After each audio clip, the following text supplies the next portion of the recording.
أعوذ بالله من الشيطان الرجيم. بسم الله الرحمن الرحيم. الحمد لله رب العالمين، والصلاة والسلام على خاتم الأنبياء والمرسلين سيدنا محمد وعلى آله وصحبه أجمعين. أما بعد، webkan wax ka baranayna waa Madina Arabic. My YouTube waxa waaye lagu yara one.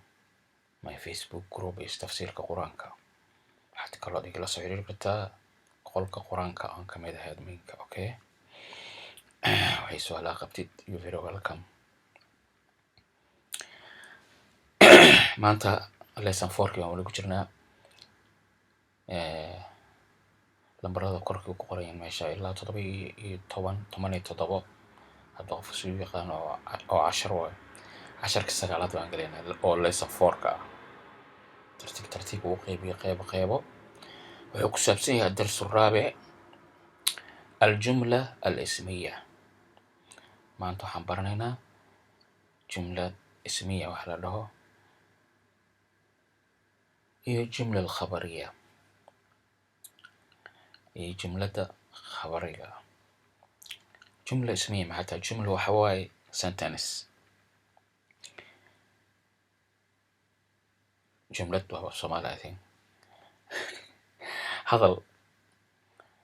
marka jumla ismiya waxa la yiraahdaa, waxaan ku qoslaa Soomaali ma ku raadi jumla wax lagu yiraahdo. waxaan soo jumlaystay oo kala jira waa soo jimca isticmaal, laakiin jumla أنا sentence wax lagu yiraahdo kullu waad fahmaysan. jumlada hadal macna leh. okay, الجملة الفعلية iyo الجملة الاسمية. marka let's click الجملة الفعلية. الجملة الفعلية وجملة وكبلاوته فعلك magac kama bilaabo ficil. okay,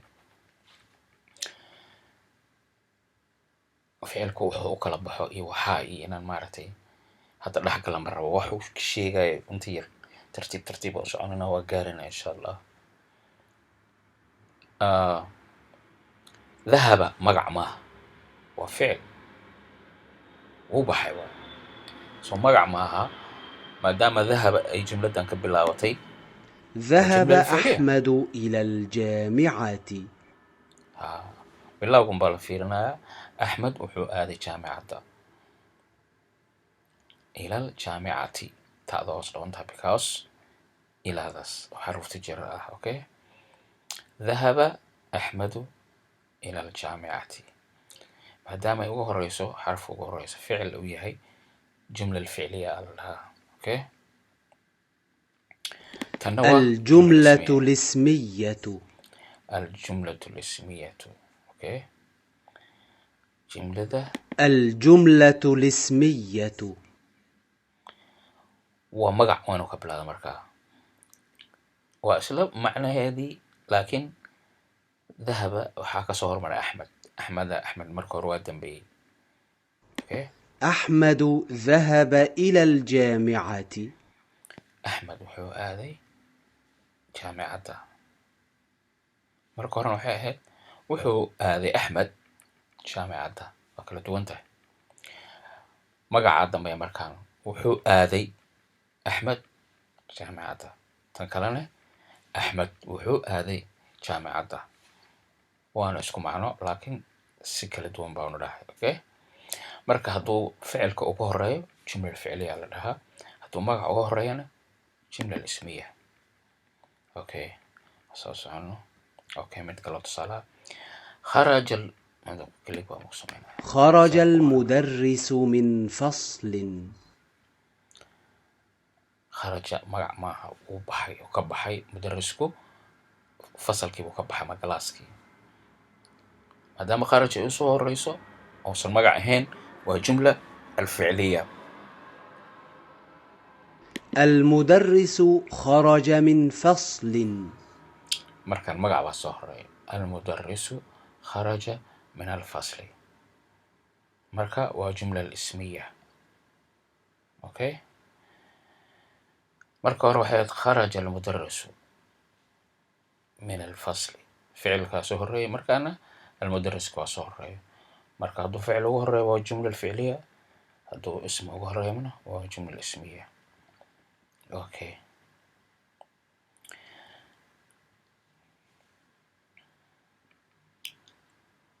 afartan tusaalena aan fiirino waxay xambaarsan yihiin iyo wixii aan ka faa'iidaysan karno si tartiib tartiib ah. أحمد طالب. axmedu daalibun.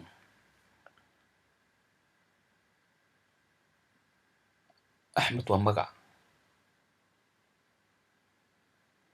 daalibun waa arday, marka jumla ismiya waayo. okay, marka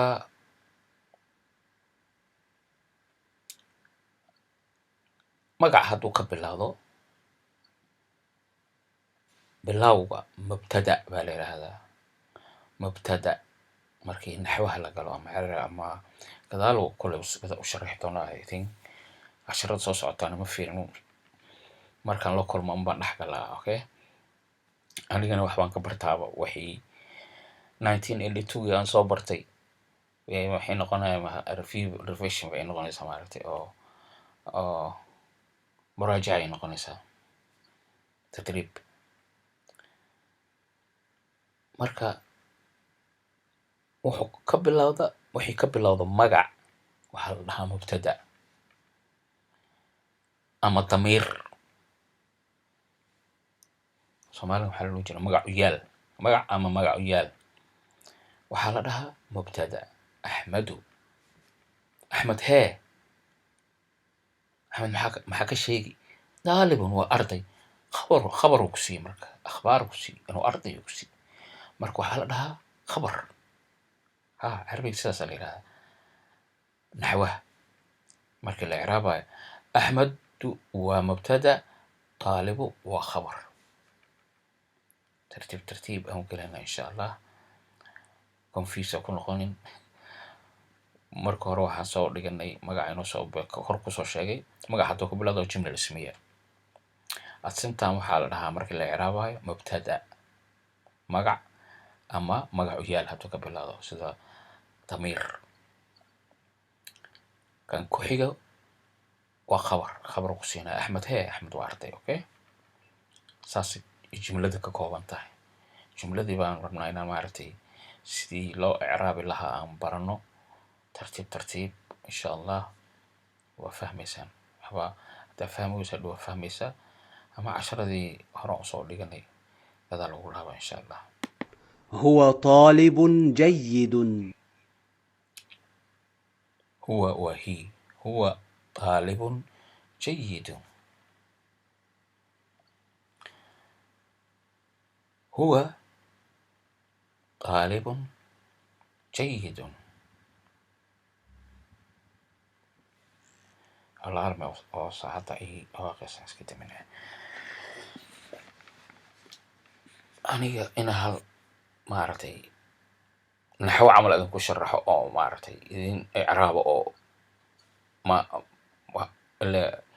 dad carabi yaqaan meesha ma joogo, ma ogtahay carabiya baranaynaa, soo tartiib tartiib waa gaaraynaa maaragtay. marka mubtada iyo khabar bay kala yihiin.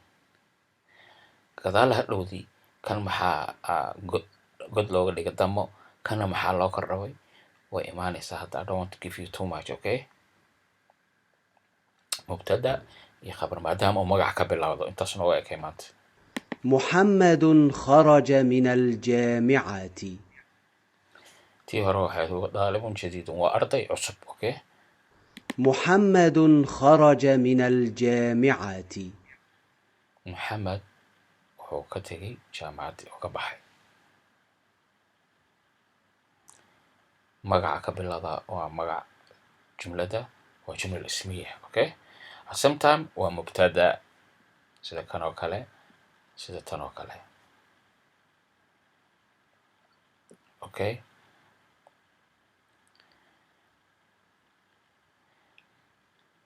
haddaan wax yar idinku daro I don't know ama maarid ina wax badan ku sheegayo wandarsin mise ma garatay waa xamilaysaa I think waa xamili kartaa mubtada iyo khabar mubtada magac waa god mubtada wuxuu sameeyaa marfuuc waa la dhahaa godkaas hore usoo dhigana marfuuc baa la dhahaa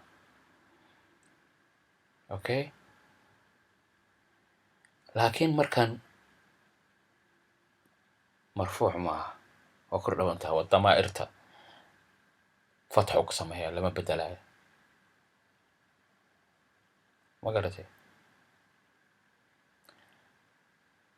مبني على مبني كان مرفوع كان مبني على فتحة مبني على الفتحة مبتدأ مبني على الفتحة تنم قلادي ويبقى الله سلام قلادي ويبقى إلى سحر هنا أرض إيه ملاي مالتي حيلين مركا أنا ويقدال السفيان وقصوا شرحنا إن شاء الله أحمد طالب magaca iyo magacu yeelka okay marka magaca uu gudaa mubtada marfuuc baa la dhahaa laakiin damiirta ma gudo ma garatay mabni aa la dhahaa marfuuc lama dhaho mabniyun cala alfatxa okay taas hadda maskaxdayda kusoo dhacay inaan idin sheego magacu yeelka maxaa tan loo guday iyo tan maxaa loo kordhabay inaad istirahdid yani خالد في المستشفى خالد wuxuu ku jiraa isbitaalka خالد waa magac so waa mubtada waa jumla ismiya mubtada taasaa maanta baranaynaa maaragtay magaca hadduu ugu horeeyo jumla ismiya waa mubtada magaca hadduu yahay iyo hadduu magacu yaal yahay I think Soomaaliga magacu yaal in la dhaho baranaa qolooyinka ingiriiska yaqaanaa meesha ku qoran tahay ingiriis ahaan okay محمد طالب محمد طالب محمد وأرضي أحمد والده ذكي أحمد والد كيسو وفي عقل الله خالد ذهب إلى المستشفى خالد وحو هذي اسبتالك كل جود وجودين مبتدأ فيه ومقعيو جملة الاسمية والدها أوكي فاطمة في المطبخ فاطمة في المطبخ فاطمة waxay ku jirtaa مطبخ ama jikada okay khabarka gadaalan ka sharaxayna insha Allah maanta mubtadaas kaliya ku sheegaya inuu maaragtay laba ka kala bixiyay magac ah iyo damaa'irtana intay ka kooban tahay waxa dib ka soo sheegi doona inaan ka hor dhaco darsinka marribi oo maaragtay sababaha waxa uu qeybiyay wax yar macnaha ku jiro inuu qofkii maaragtay tartiib uu maaragtay u kabsado wax u barto casharkeena maanta intaas ku egyahay waxaan soo dhiganay jumladda haddii magaca ka bilaabanayso waa jumla ismiya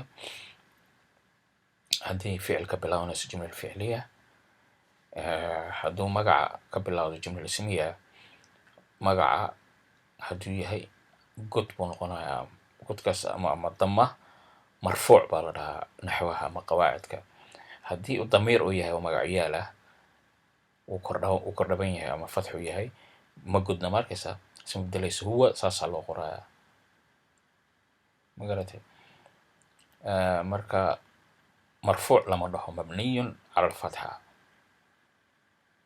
مبتدأ مبني على الفتحة محمد خالد وهسيدا سمعنا أنا وكوش بي انت ساعة شركة نكسو قبقبيننا وبالله التوفيق بريتان بالله إن شاء الله 10 طونات. السلام عليكم ورحمة الله وبركاته.